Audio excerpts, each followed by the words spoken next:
I'm having contractions. I believe that is not uncommon in the late months of pregnancy. No, I mean contractions. I'm going into labor. You cannot. This is not a good time, Keiko. It's not open for debate. Like it or not, this baby is coming.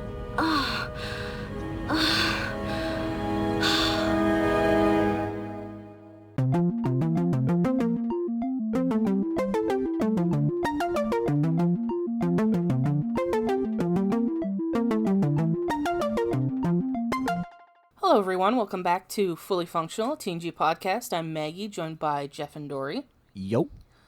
Jeff and I are Trekkie veterans, and Dory is a rookie Trekkie. We are taking her on her first journey through Star Trek: The Next Generation. Today we're talking about the season 5 episode Disaster. Original air date October 19th, 1991. And we'll take it to Dory for the recap. Okay, before I start, how on the nose was I? Mm-hmm. I was so okay, I was completely wrong about the pairings. Yes. Mm-hmm. But the plot? Holy shit, they go through a thing and it fucks at the power? Yep. Yeah. Oh. I mean, the clue is in the name of the episode, to be fair. Yeah, but I had to come up with the disaster. Mm-hmm. Oh, and I did, and I was right. So You were right about some of the locations. Yeah. yes, I think you the did- cargo bay, the Yeah. bridge, 10 forward. I mean, you did predict that it was a bottle episode, and there are only so many sets that are interesting enough to. Yeah.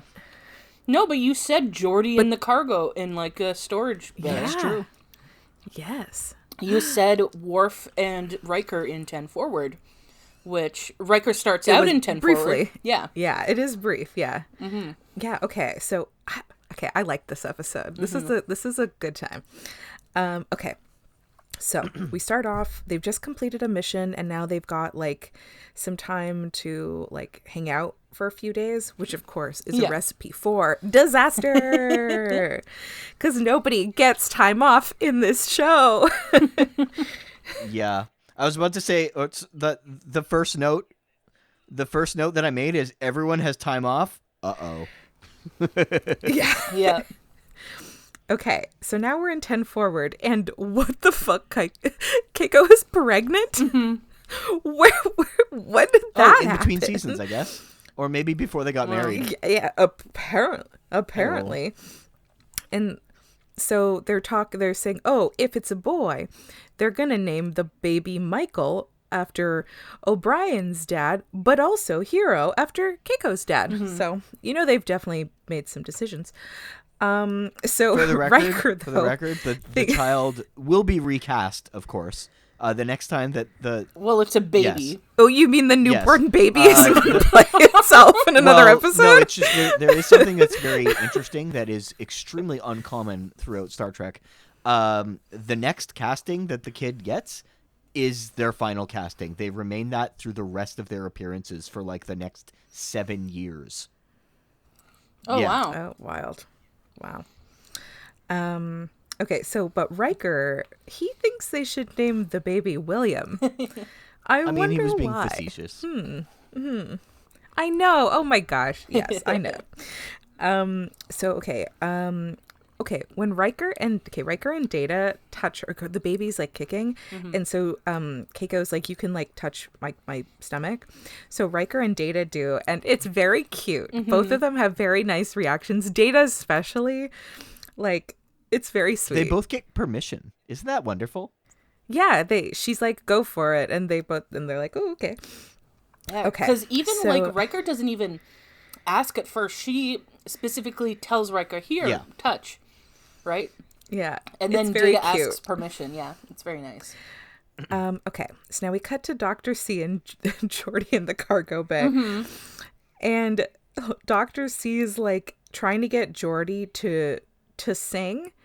And he sings the like HMS the Pinafore, Major General song. Yeah. Yeah, I looked it up. It's by Yes. Gilbert and Sullivan. Okay. Like I know there, but okay. There is an excellent Gilbert and Sullivan joke in Star Trek. However, you have to wait another 2 3/4 seasons and 3 movies to get to it. Oh, great. Something to look forward to. So I don't know, I don't know what she's casting for, but apparently it's Well, it's Jordy like a has to musical. do. HMS Pinafore Yeah, is a but, like, fairly this one? famous musical that is definitely one that they point to a lot, probably because of how long ago it was written, so therefore there isn't any copyright shit on it anymore. And also it's like military related. Yeah, it is. Okay, so then Jordy goes, I cannot sing in front of people. And Dr. C goes, you are terrific. You are a little off pitch, but I think I can take care of that. Yeah. They were a really fun pairing. I really liked them. Okay, so now we cut to the bridge. Troy introduces Picard to the winners of the primary school science fair.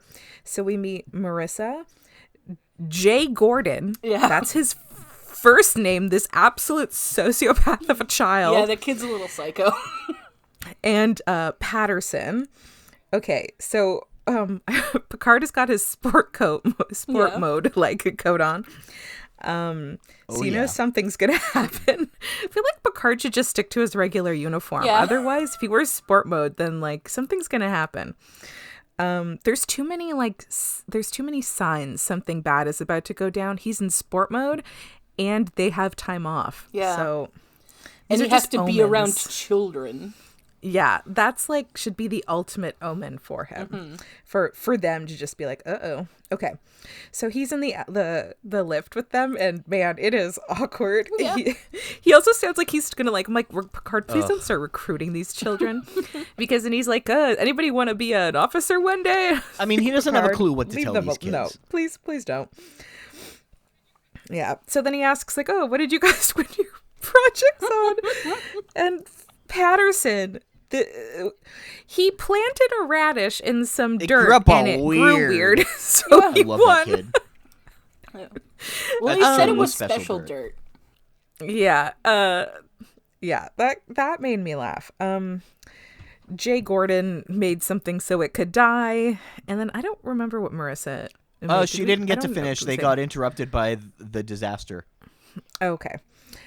Okay, so then like, oh no, like everything's shaking violently. The power is going off. Oh my goodness. Then the power is out. They ran into a quantum filament and they lost primary life support, and they're switching to secondary systems, and impulse and warp engines are offline. Thank you, O'Brien, for that recap. I mean that sincerely, because I needed that. Okay, and then they're like, here comes another filament. Oh no, big spark. And oh yeah, okay, so then like nobody is answering anybody on any like the communicators. For the record, quantum filament is Star Trek science, not real science. Okay. Yeah. So okay, now they're just like going on impulse power. So they're like, okay, well, like, who's in charge? And they're like, well, it would have been, I guess, Lieutenant Monroe, except she fucking got killed. Yeah. Right there on the bridge. Her face burned off. Yep. So cool. So okay. Yeah. So Picard now is trapped in the turbo lift with the kids, in which Patterson goes, why won't they answer? Yeah. Like, I was like, kid, like Picard is true. Like that situation is the worst one out of all the various dangerous shit going on in the ship right now. That is the scenario I would least like to be in, is being with these children. Yep. I'd rather be in the Geordi and the super dangerous Geordi and Dr. C situation than with these children. Yep. Especially Jay Gordon. That kid was Yeah, that kid really sucks. something. Yeah, because he's obsessed with like dying. Yeah, he just keeps saying everybody's dead and we're gonna die. And I just wrote like Picard look when he says this shit, I'm like, oh, Picard looks like he's gonna grant your wish in a second. He just looks so pissed off at this kid. He's like so annoyed by him. He's like the penis vagina kid in Kindergarten Cop, where he just relates everything back to like the one thing. I've never seen that movie. Well, But I'll take your word for it. okay, just so, in case anyone listening who doesn't know, because that's a very weird sentence to say, Kindergarten Cop is a movie where Arnold Schwarzenegger is a cop who goes undercover as a kindergarten teacher. It's very fun. Okay.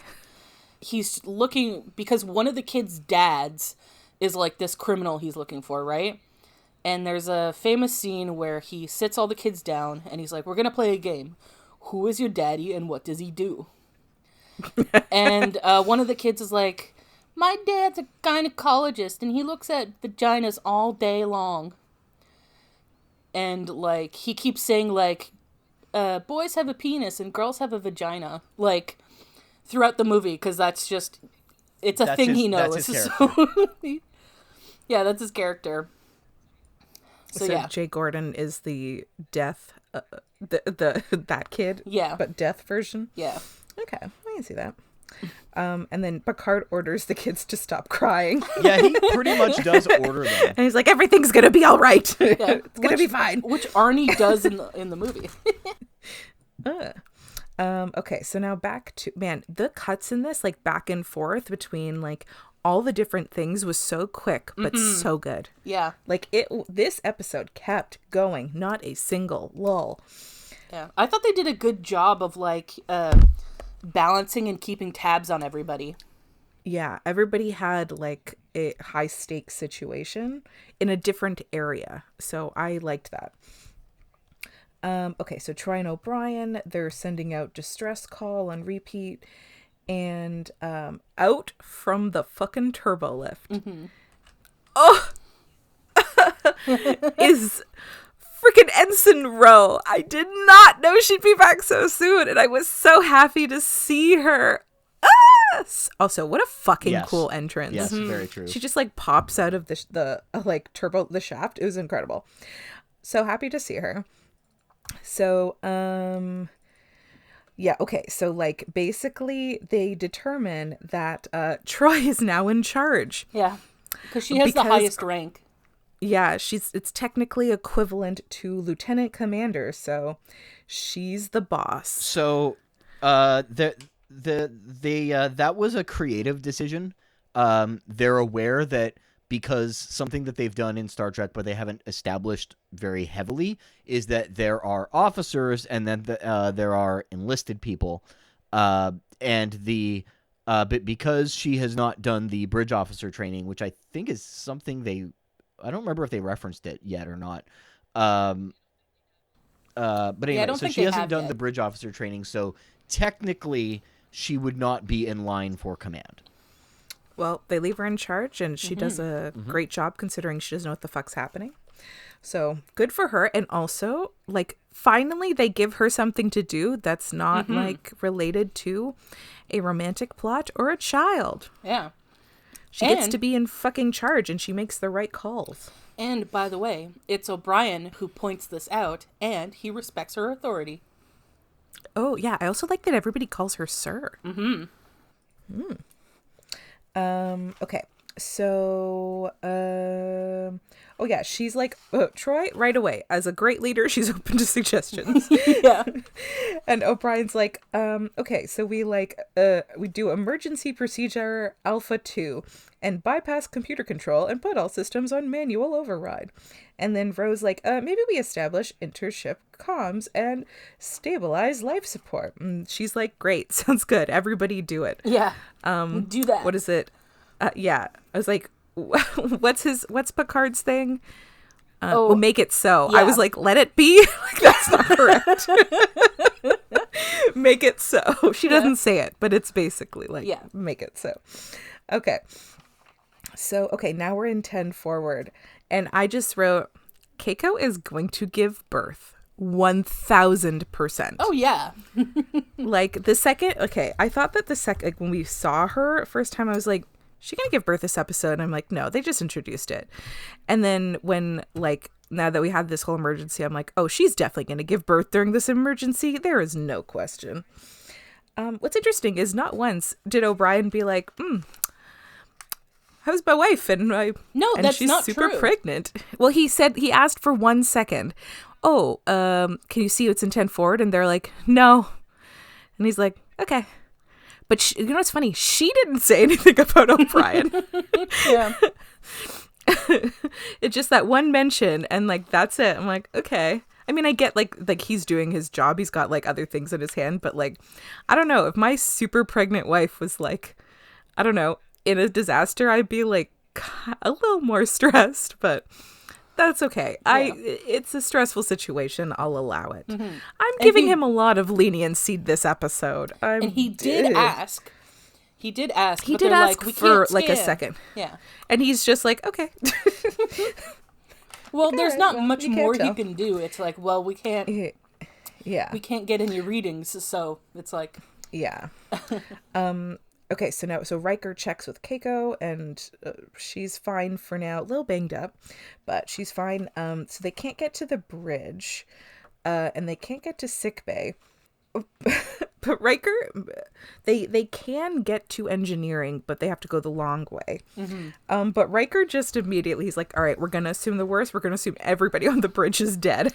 Like, oh, okay. Okay, that's kind of a, like, interesting leap. I don't know why you had to assume that just to go do what you needed to do here. Because you could have just, like, gone to engineering without being like, well, I guess everybody upstairs is dead. Like, I don't know why that was necessary, but all right. So Data and Riker set off to engineering. They leave Worf in charge, who, as it turns out, does a good job, sort of, for being in charge. Like, good for Worf. My favorite scene in this episode is with Worf. It's amazing. Okay.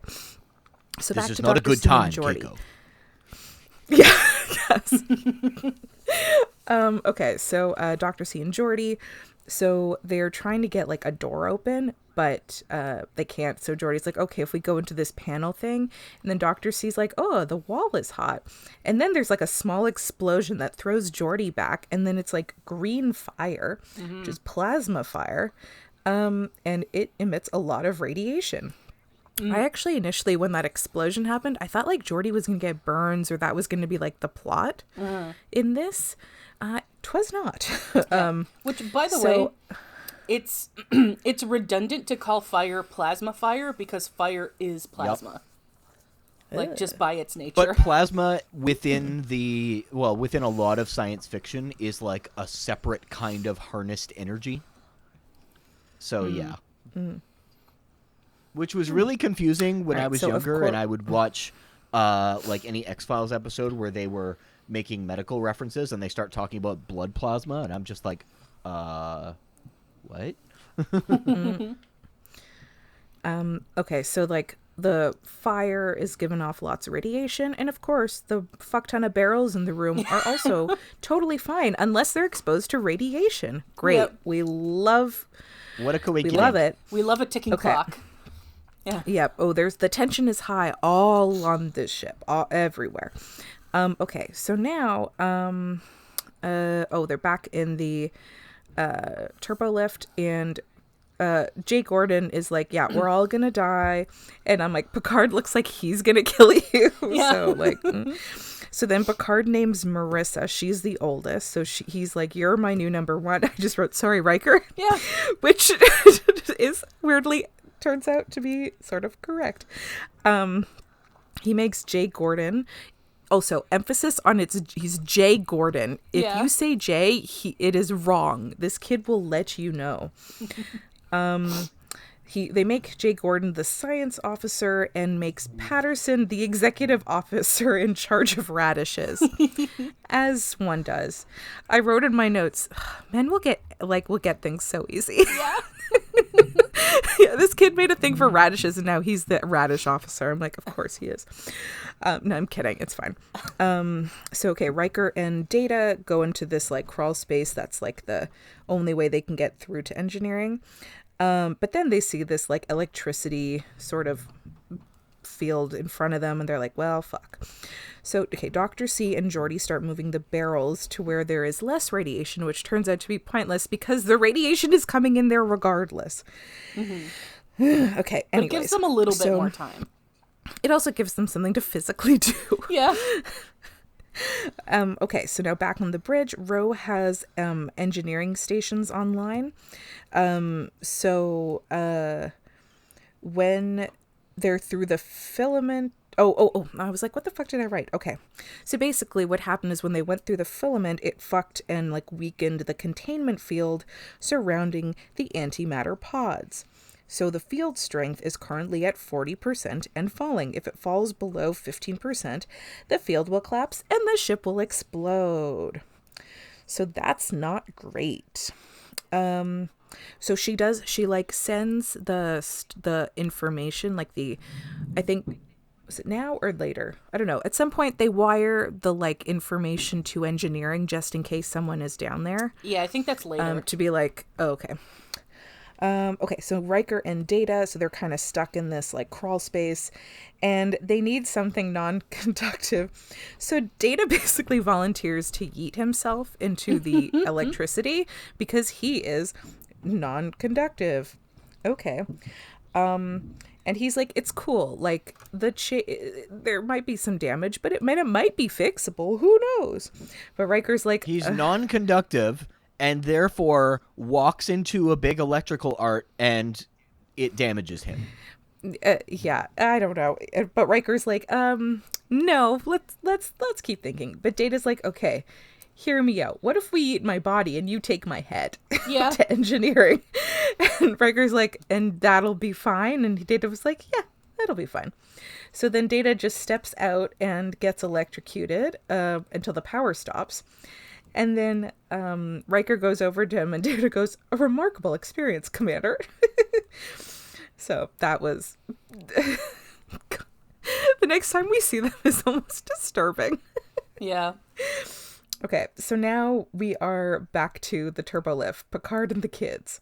So he lifts Jay Gordon up through like the ceiling of the thing to see the outside of the lift.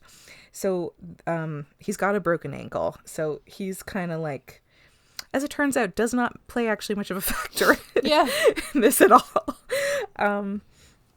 But he, just to see like what the status is, because there's supposed to be like certain mechanisms holding it up, but there's a thing that's broken. So he's like, Marissa, you are the first officer. You need to get the other two out by climbing up the ladder. And we need to like fucking go because we don't know how long this like clamp will hold them in place. Yeah. So the Picard boys... is basically, go on without me. Yeah, he's like, leave me here. You save yourself. I'll just slow you down. I'll just slow you down. And then, but the boys are like arguing and Picard's like, get the fuck out. And then Marissa turns to him and she's like, we've decided the crew will stay together. And Picard's like, the fuck? Just fucking go. But no, then he's like, you know, this is mutiny, right? Yeah. He's like, all right, fine, but this is mutiny. Yeah, so they're all gonna climb out together. Okay, so Dr. C and Geordi. So the only way to put out the fire is to remove the oxygen. And Geordi's like, here's what we do. We open the exterior door. The fire goes out. We drop the barrels. All we need to do is just hold on something. That's it. Oh, with this metal ladder, that'll work. I'm like, this feels so unbelievably bad decision. And just does not, like, they would die in a second, would they not? Like, this doesn't... No, not necessarily. Realistically, yeah, the insane pressure change from being released to outside from a from like a false Earth atmosphere would pretty much burst all of your blood vessels like, at once. I take at my job, I'm on the 34th floor. And every single day I take the elevator. There, up or down, my ears still pop. And that's an elevator that I take every fucking day. And that's on Earth. And these guys are like, space. What if we open the door to fucking space? Yeah. Oh, God. Man, our bodies are trash. Fragile. Yeah. And even if like that bursting your blood vessels didn't kill you, it would be way harder to hold on than they depict. Yeah, because they each have like a time where they can like reach something to press a button. I'm like, no, that's after they close the door. Oh, but then also like Dr. C, like, let's go. Like, yeah, it was not Yeah. Anyways, okay, we'll get to that. This after. is why. This is why in actual space there are depressurization Yeah. chambers between space and the rest of the. What do you call it? Between space and the rest of the atmosphere that you have that's inside. what an airlock is. It's like you have like the two doors, and that lets you you close one door, and then you're in your little room. You depressurize, and then you can open the other door. Yeah, because if you do it instantly, ow. Yeah. Yeah. Okay, so now Worf is putting Bones back into place and wrapping it with like, it's not aluminum foil, but it's like shiny like aluminum foil. Yeah. But that's cool. Keiko is having contractions and she goes, "I'm going into labor." And then Worf goes, "You cannot. This is not a good time, Keiko." Yeah. And then she goes, "It's not open for debate." Yeah. And then they're very funny. They were great this episode. Okay, so now we are back on the bridge. Ro thinks they should separate. They should do saucer separation. And for the first time since we've started this show, I actually opposed to saucer separation. Yeah. I was like, listen, under almost any other circumstances, I would be like right up there with you, Ro, and be like, do it. But I have to disagree and say, maybe let's keep it together for a little bit longer. Yeah. Okay, thanks. Because basically,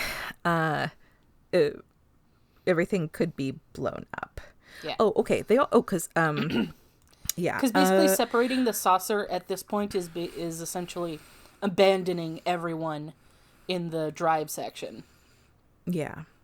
Now here's a question, but this might not be so much of a question in general. But there's like access to floor plans of the Enterprise, because now I want to know where stuff is in the building. Like, how far is engineering from the bridge? So the yes, answer there are blueprints. Okay, yeah. the answer is yes.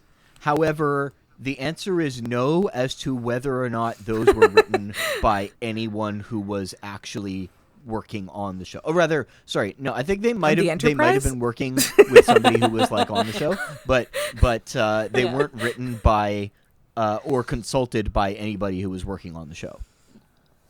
Yeah, there's nothing the geography official. of this.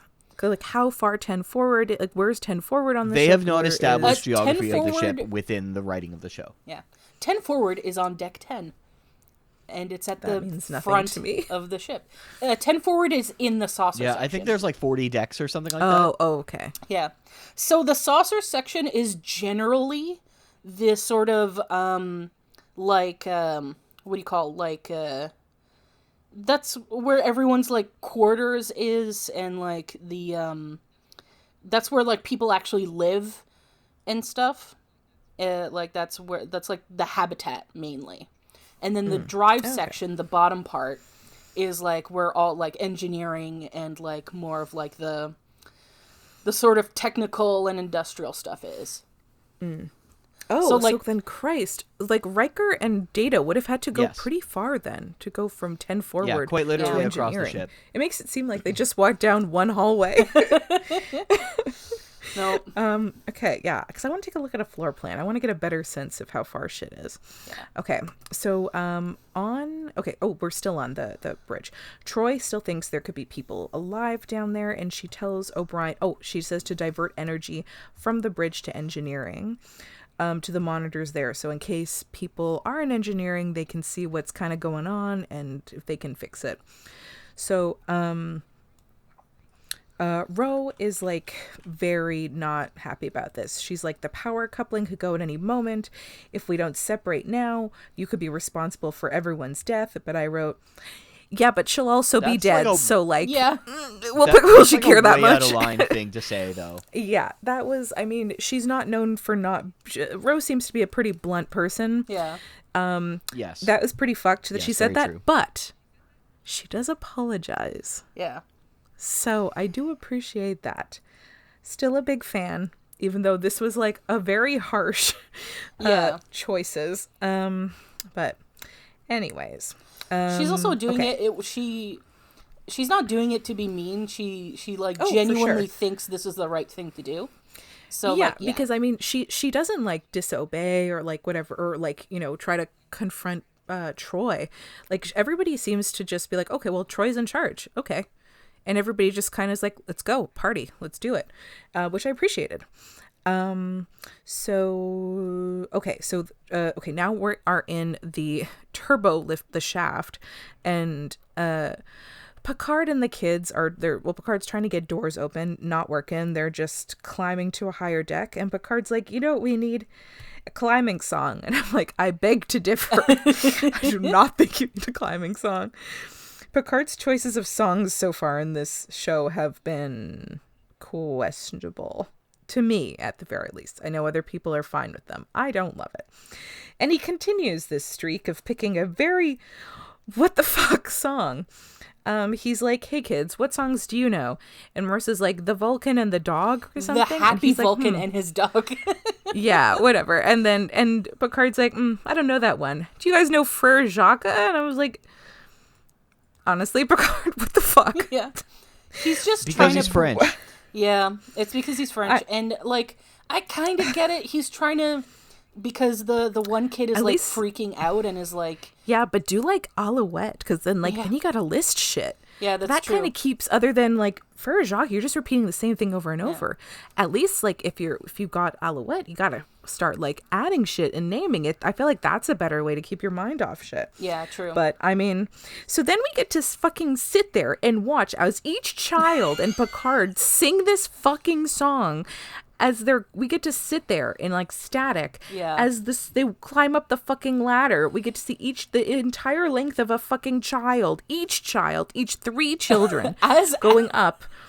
As an editor, I know exactly what happened there. They just needed to fill like a few extra seconds of airtime because they were like, we gotta stretch something somewhere because we're just a little short. So they're like, let's just show this Frere Jacques scene for a little too long. Yeah. I was like, Christ, oh my God. Okay, so now we're back in 10 I will forward. say that for kids acting in Star Trek, they definitely could have been a lot worse. Yeah. yeah, could they have were been fine. better. They were not great, but they're not Yeah, they were- bad. Yeah, that's what I mean. I They, think they could have been they're worse. fine. Yeah. But one thing that I will give to the writers in this, they managed to write 3 kids who were not exactly the same child, Yes. because that's Well, definitely one was obsessed something... with death. Yeah, I One mean is they an don't idiot, and then let's the be other is perfectly fair Marissa. here. They don't know how to write children to begin with. Yeah. But the fact that they managed to do it without, they managed to do 3 of them in one episode that each had a little bit of a distinct personality, even if it's a subtle one. That's Yeah. okay. Yeah. Good for them. It's okay. Yeah, it You was have fine. like the one like idiot dumb kid. You have a Yep. shy little girl, and then you have a sociopath. Yes. Yeah, precisely. The 3 genders. Yeah.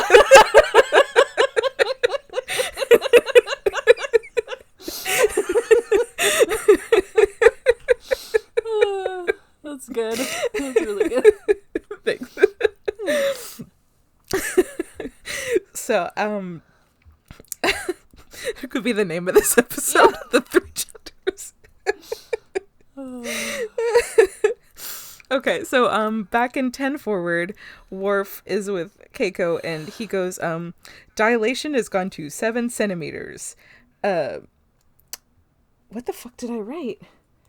Centimeters. Something the onset. Since the onset of. Okay, I forgot to write a C in since. Since the onset of labor. That did not take long. And then Keiko goes, that's easy for you to say. Yeah. So she is concerned about the direction of the baby's head. So it's like, I guess she's at 8 months because she's like, oh yeah, Dr. C, we just met with her. And she's like, oh, it's like, we don't have to worry about where the baby's head is at the moment. It's cool. But she's like, but then Worf's like, can't you tell where the head is? And she's like, her response to Worf being like, can't you tell? She's like, Worf, haven't you delivered a baby before? And I'm like, Keiko, are you joking? Yeah.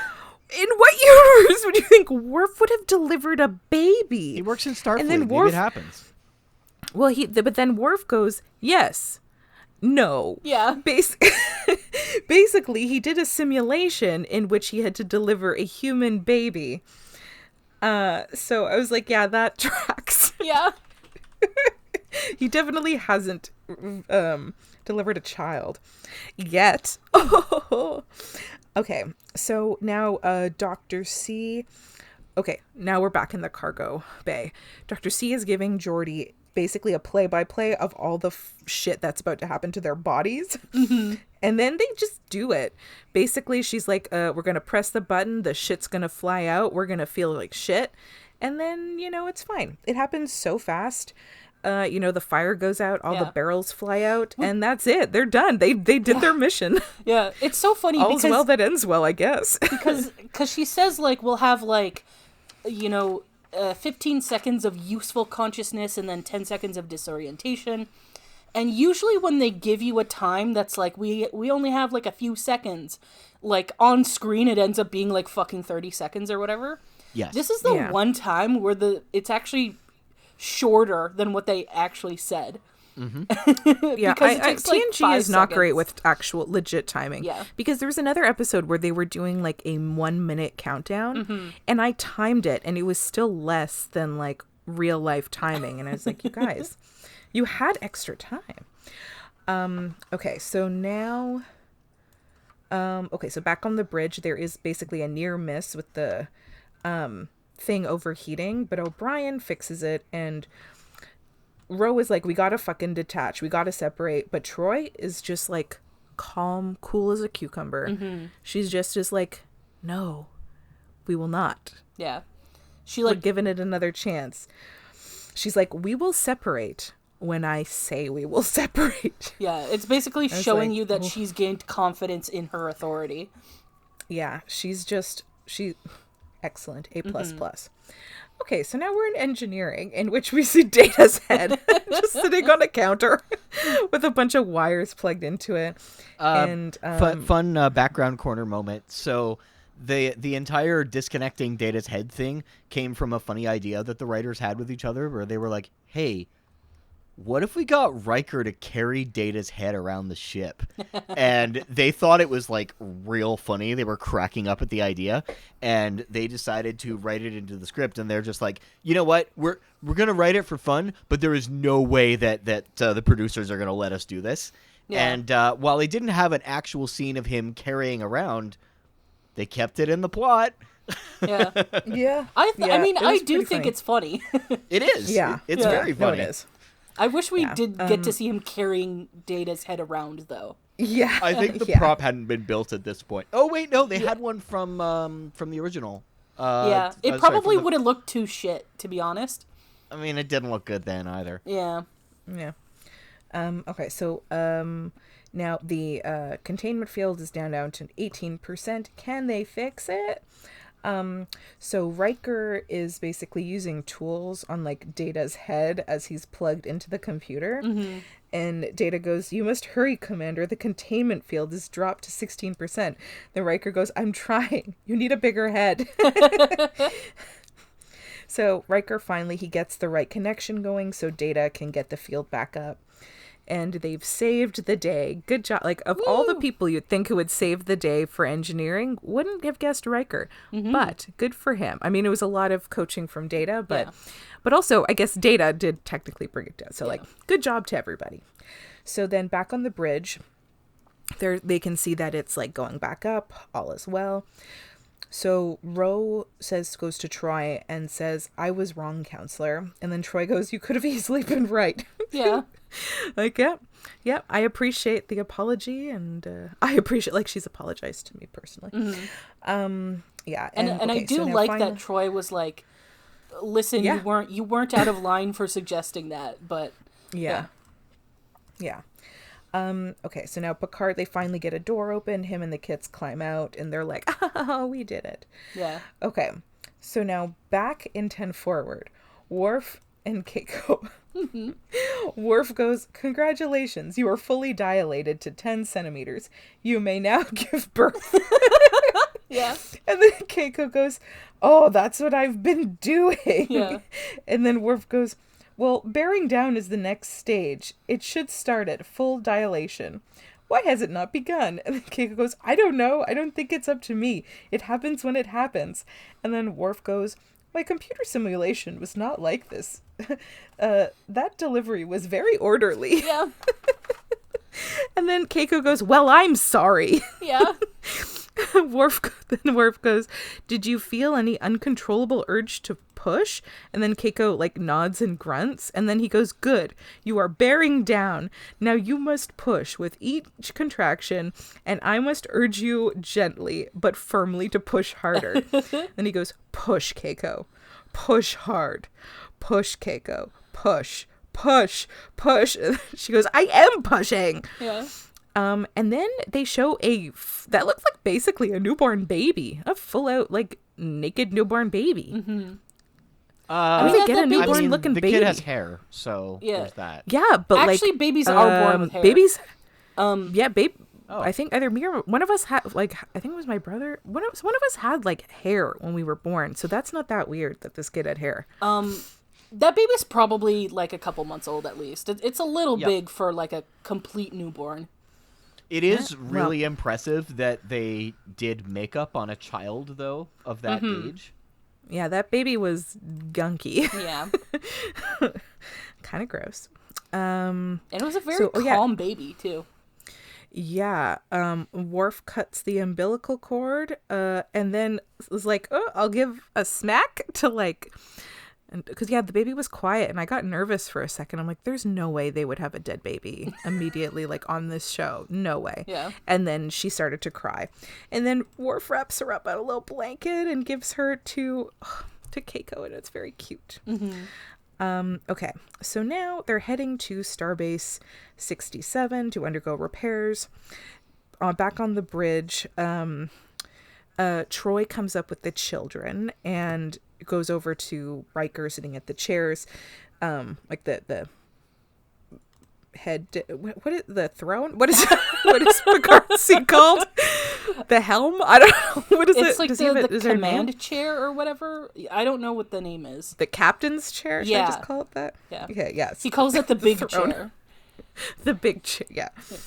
So then Riker goes, you just can't stay away from the big chair, can you? And then Troy goes, I don't think I'm cut out to be captain. First officer, maybe. I understand there aren't many qualifications. And then Worf makes this incredible face, and Riker makes an incredible face. Oh, and they look at each other. It was very good. And then Riker goes, Captain Picard to the bridge, please. Yeah. It was very So cute. then yeah, I like that. So then the kids then give Picard a plaque for helping them out of the turbo lift and helping them not be scared. Which is cute. Patterson really wanted Picard to know though that he did the back, which just looks like a piece of something. Yeah. It was like, what a weird flex. What a weird thing to be like, I did that. Okay, Patterson. Okay. Well, he's the kid that grew weird radishes, so. Yeah, expectations should not be high. So then Picard goes, he's like, okay, cool, thanks. And he's like heading out and he goes, you have the bridge, number one. And then Marissa and Riker at the same time go, aye, sir. And then it ends. I really like that ending. Get it? Because very they're cute. both number one. Yeah, I really liked this episode. It had like a lot going on, lots of fun pair ups. Yeah, I had a feeling you'd like this episode. Yes, Worf and same. Keiko, though, were my favorite. They were so fucking funny. And Worf delivering. Now he's delivered a baby, so Yeah. good for Worf. But yeah, that was pretty fucking funny. All their stuff. So they don't say it in the episode, but the baby ends up being named Molly. Oh, cute. Yeah. I kind of was wondering if they were going to name her after Worf or something. Because, like, in so many times, like, in movies and TV shows, when, like, someone random delivers the baby, they're like, oh, we'll name it after this. Well, I guess Worf's not random, but, Yeah. like, yeah. So, yeah, it was cute. I like this episode Yeah, a lot. I quite like this episode. I think this is a really fun bottle episode. Like you said, I like that they have, like, pairings that you're usually don't get. Because you don't really get a lot of like one-on-one Riker and Data. We haven't seen Keiko a lot, so her and Worf is fun. Yeah. It was nice to, like you said, it was nice to give Troy something to do that isn't like Trauma related. yeah. Although you could actually say this was pretty traumatic. Yeah, but it's a chance in a for different her way. to like, you know, like I don't know like the wording for it, but like actually do something that like involves like, you know, that isn't just like emotions or her getting fucked over. Yeah, not a we'll call it a woman's storyline. Yeah. So yeah, this was nice. Very happy to see Ro. Did not anticipate her coming back this soon. Mm-hmm. So that was a nice surprise.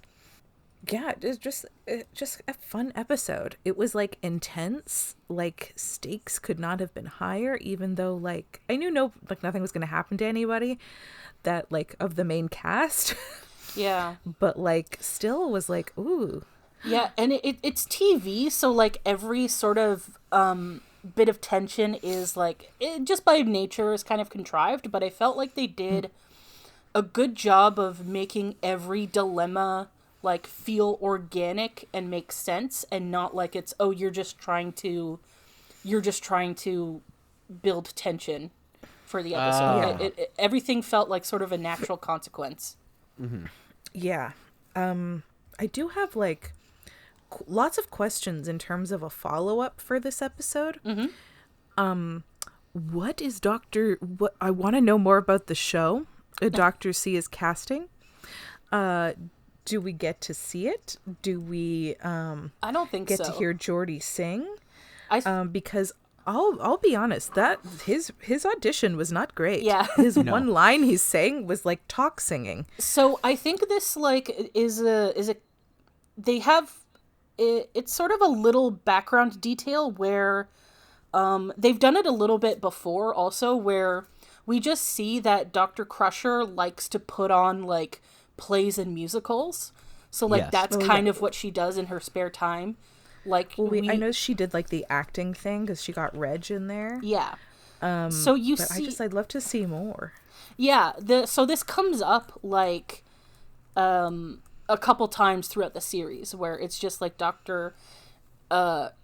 it's mostly like just a side thing, like just a sort of like character enrichment thing of like, oh, Dr. C likes to put on plays and stuff. And there is one specific episode I can think of later on where the episode revolves around the play. But it's not really about the play, but it's central. I'll take it. Yeah. Yep. I'll take it. I love a musical. Mm-hmm. Oh my god! But a musical episode of TNG. You're not gonna Did get anybody sing in this cast? Yeah, lots of people. Patrick Stewart sings. He does. Yeah, I don't know. goodness. I don't know. Patrick Stewart's not like a singer, but he definitely like likes to sing. Yep. Oh. And has sung several times. Because I just heard him sing the like shitty songs Yeah. that I don't care about. So to me, that's not like a great display of his like singing talent. So I didn't know if he could really sing or not. But that's cool. Because honestly, a musical version of an episode would be amazing. Yeah, I think I'm racking my brain now. I could have sworn I've seen Patrick Stewart sing in other things. Like, I don't think he's been in musicals, but like he does sing on occasion, I think. Oh, I'll have to Google it. Yeah, I might be misremembering. Oh, you're not misremembering. No. Who else sings on this cast? I don't know. You know what? I may have over-exaggerated. I don't think it's... it might not be lots of people, now that I'm thinking about it. Okay. Well, But it's not unusual to hear anyone sing in the cast. If they get would- some better songs, I'd be happy Yeah. to listen to more singing. I mean, But that's okay. in fairness, Geordie's character also just doesn't want to do it, so he's not really trying. Yeah. Yeah. I'm sure like LeVar Burton could probably sing that better if he was like trying to. Yeah. Yeah, man, this was a good episode. I just liked like all the stories just kind of flowed really nicely, and I like how they like did like small blocks, but enough that you could get like information that like propelled the story forward. Yeah. And that stuff was still like kind of connected to other things. Yeah, So everything was that like was nice.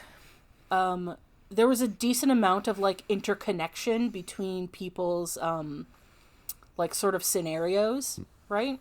Yeah. Like if those barrels blew up in the cargo bay, that would have affected the whole ship. Picard's the only one that was like that would have really only affected like those people.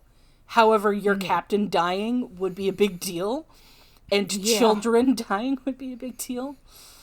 Keiko giving birth was more of a personal thing, but still, that's a big deal. It's like something goes wrong in birth. However, like Data and Riker having to get to engineering, and then on the bridge, Troy making sure that the monitors worked so that they could see the problem and stuff. So that's interconnected. Yeah, like I said, I think they struck like a really good balance of like you get to see everybody for like I don't know if it's literally an equal amount of time, but it all feels equal. Like yes, it feels does. like it feels like you get an equal amount of time with everybody, and it doesn't. Yeah. It feels like a good pace, but not rushed. I think the one thing that feels off balance is it's like it takes them a while to get back to 10 forward for the first time. But that's really the only sort of criticism in that regard that I have. But yeah, the episode that wasn't doesn't even really. The episode doesn't really spread out its time frame in any like in any particular way. Like it's not trying to lay out a time frame that is believable. It's just this is all happening at a time. Yeah, because it's like I'm sure that like some of this stuff is happening simultaneously. Like I'm sure some of this stuff is happening like while other stuff is happening. Yeah. Yeah. It's interesting because this is I think this is a good episode. I think this is a solid episode, but I don't actually have all that much to say just because it's like, it's a solid, fun episode. Yeah, I mean, there's nothing not to really criticize. It's not trying to be anything other than fun for the most part. I think there's no like deep philosophical thing or anything with it. Yeah, I think the only criticism that I would really have of it, if I had to have one, is that the dichotomy between the funny bits and the this is super serious bits. It's a bit of a jump. But I think the episode does a mostly good job of transitioning us between those things. So I'm not really going to hold it against that. I think it probably could have done that a little better. But for the most part, I think it was extremely satisfying. And the episode is fun all around. There's no point where I think it's boring. There's no point when I think the dialogue was off or anything like that. It all seems to run pretty well. People are essentially entirely in character, and they put them all in fish out of water situations, and that works really well. Yeah. It like the stakes feel earned, and it feels very natural that everyone is where they ended up. Like it makes like it doesn't feel contrived that Dr. C's in the cargo bay. It doesn't feel contrived that Picard is in the turbo lift. Or that Deanna is the one that ends up like in charge. It all feels like it makes sense to me. Oh, you know what I just realized? I gave no context of why the children are there, other than they won the science fair, which I did say, but because they won the science fair, they won a tour. Yeah, Picard gets to give them a tour. That's why they're in the turbo lift. I didn't mention that. I'm very sure I did not mention that. Yeah. Yeah. Anyway, I don't really have a ton to say with this. Yeah. It's just good episode. Yeah, I thought I personally thought the like that. I felt like they had a good balance of tone. Like I felt like they did a decent job, like balancing the serious and the funny bits. There was something else I was gonna say that I felt like they did it. This was the one criticism I would have, is I felt like Deanna going from being unsure and unconfident to being confident and sure of herself. I didn't really believe the journey all that much. I was happy to see her, like, being confident in her decisions and taking authority and stuff, so, like, I don't really mind all that much, but I didn't really believe the journey to get there. Yeah, that's fair. Yeah. I thought they could have done, like, a little bit more work to show her growth in that area. Yeah, I think so too. Because it's just, like, it just seems like in one, like, she goes from not sure what to do, and then the next scene she's like, we will do things when I say we do them. I think it's because she's getting pushed so much, but in this case, it's not being pushed by circumstances. It's pushed by, look, I made a decision. Somebody else has made a better point about it than you, and you're being hostile with me. Yeah. And that makes me not like your decision or your idea as much as well. But she's also trying not to go in that direction with it. I mean, it was already weird that she decided to have a meeting in the meeting room, despite the fact that there's only a few of them up there anyway. Yeah, that's true. So, I mean, the episode doesn't think all that through. It does do certain things for the sake of drama, and that's okay. Yeah. Yeah. In this episode, because everything else was, like, well done, it's like, I forgive it. Like, it doesn't stand out. It's not a big deal. In a lesser episode, I would, it would be more noticeable and I'd care about it more.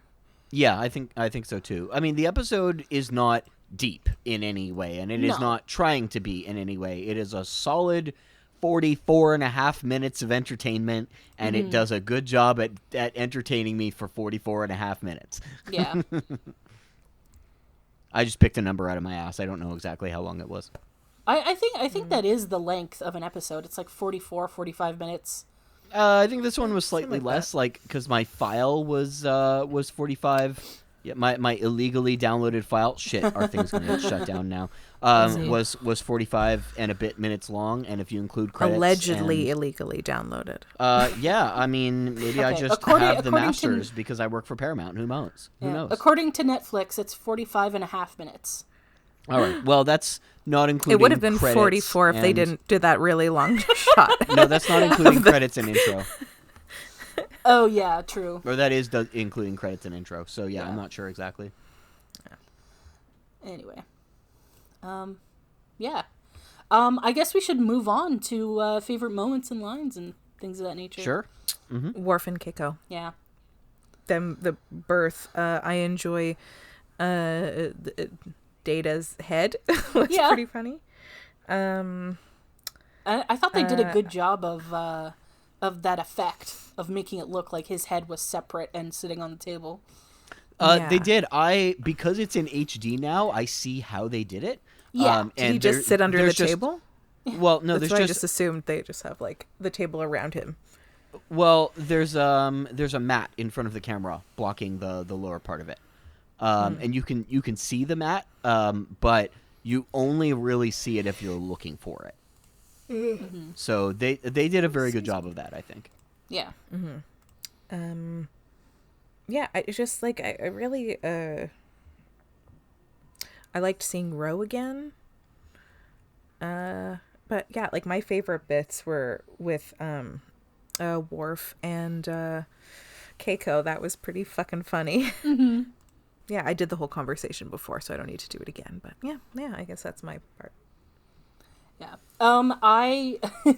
There was this little bit at the beginning of the episode where Picard is walking off with the kids, and then O'Brien is coming onto the bridge. And then once Picard's in the turbo lift, O'Brien goes to Deanna and is like, I don't know who I feel more sorry for, the kids or the captain. I thought that was funny. Yeah, I also thought that, like, the Worf and Keiko thing was really funny. What else? Yeah, I mean, I just kind of liked everything in the episode, to be honest. It was just a solid episode. Yeah. I like the kid talking about his fucking radishes. Yes, yeah. Oh my God. You know what? Yeah, that is. That kid is awful, and I love him. He's such a waste of time, Yeah. and an excellent waste of time he was. Yeah, I love that. That kid was very obviously, like, looking off camera to, like, his parent or whoever, like, Yeah. that actor. But I love the way he delivered the line. It's like, I planted radishes in special dirt and they came up all weird. Yeah. I would like to give a shout out to the random scene while the ship is being shook of a badly framed, just the top part of a chess set after a chess piece has already fallen down yeah. and it rolls Yeah. slightly. It was just like half empty. Empty. Yeah, whoever came up with that 2-second shot, bravo, you have failed upwards. Nice. Okay, so that brings us to predictions for the next episode. And I'm very sorry to everyone listening. Because you've all lost. The next episode is called The Game. You've all lost the game. It's a terrible joke, Dory. Yeah. Please do not worry about it. Please do not look it up. There You don't need to know. Well, Okay. I'll explain just in case anyone listening doesn't know. So for a while on the internet, there was a game that was just simply, there was no way to win. You literally, if you heard or saw or thought the phrase "the game," you lost.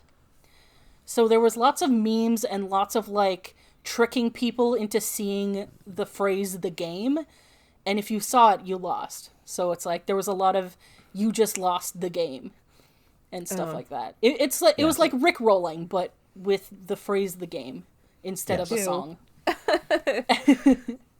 So yeah, so the next episode is called The Game. And in this episode, Wesley is paying a visit from the academy. Oh my God! Yeah.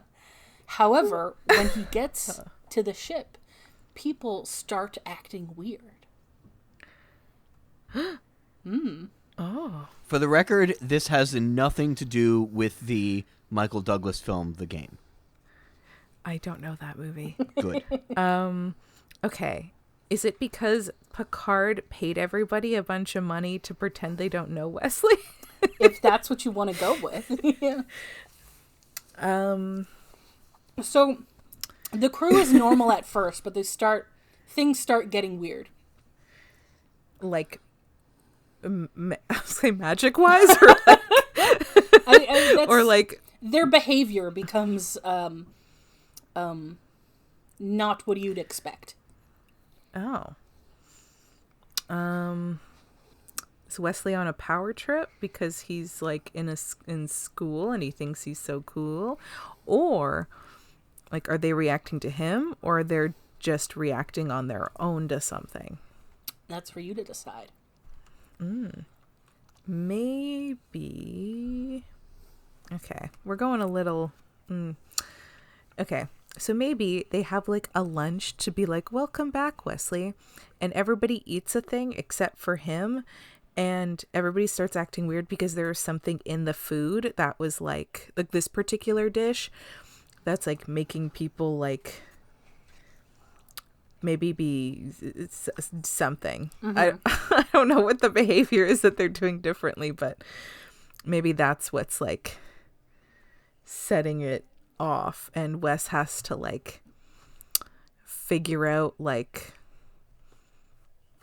I don't know, this is a bad prediction.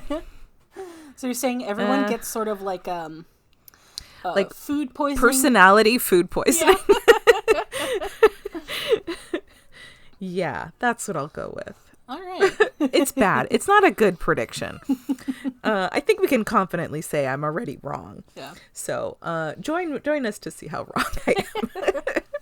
All right. Well, if you'd like to see if Dory's wrong, watch along with us and join us for the next episode of Fully Functional, a Teen G podcast. Goodbye.